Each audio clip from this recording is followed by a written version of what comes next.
the actual procedure for guidelines for clinical laboratory verification of performance of the BT Bactec blood culture media and instruments. I do not have the place to plate it back to be sure that that organism is in my last tube. However, as an alternate method for this facility, I will be using a gram stain to be sure that that organism is actually in that tube. I know that everything was not as formal as it should be. Hey, is that for me? Oh, that's her. One for all the techs that's working this today. It's so sweet. For breakfast, and I've got hot cinnamon and butter. Hot cinnamon. She's the sweetest. Did you finish the blood culture Charles's debacle? I did. So I looked at it. I actually re-incubated his because I just, depending on how long that's been out, because I want to say, when he asked me about that, I want to say it was Friday. Mm-hmm. And if it's been sitting out, that might have been why I was having such trouble trying to see. So I vortex it, made another slide, still couldn't see, so I put it back in the, I didn't load it in the Bactec, but I just set it in there where the plates were. And I pulled it out yesterday and redid it, and it looked like gram-negative rise on it. I'm going to write it on it. Okay, the paper's in my office because Kat didn't want it to get messed up. Okay, okay. Yeah. Okay. Works for me. And we had bottle after bottle pop off last night. I know. I'm going, she titrated those. How did those come off that fast? Because they're known, they're in there. It's in there. And I put that. I told her, I said, just make the slides, let them dry. We'll stay in tomorrow. Yeah. So.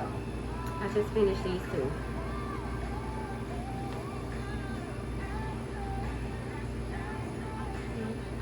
You gotta remember to show me what a wonderful clogging looks like.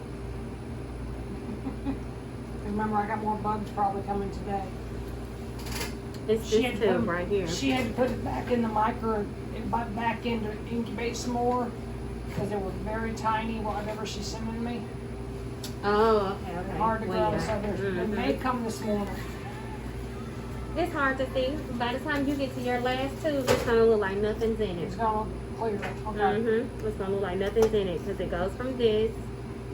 You may be able to see a little bit there. And then it just starts clearing up. And by the time it gets here... How many colonies did you put in the original one?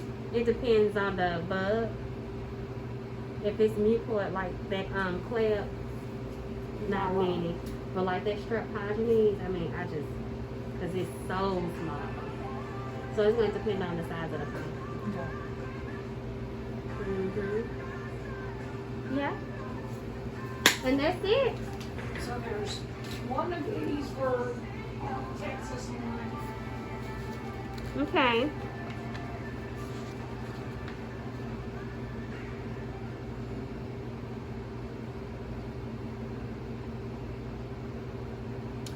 So, back to what I was saying. I do have a list of all the verification materials I would need for it. Blood culture medium, test tubes, 10 ml of sterile saline, plated media, 70% isopropyl alcohol pads, 1 ml pipettes, 1 ml syringes. I use 5 so that I could use the appropriate amount. A turbidity meter for sure. You definitely need to measure 1.0 McFarland standard, sterile swabs, human blood, and the QC organisms for testing. So we actually do have the actual procedure. This is what it is, and this was for educational purposes for my wonderful science kid Amethyst. Bye, y'all.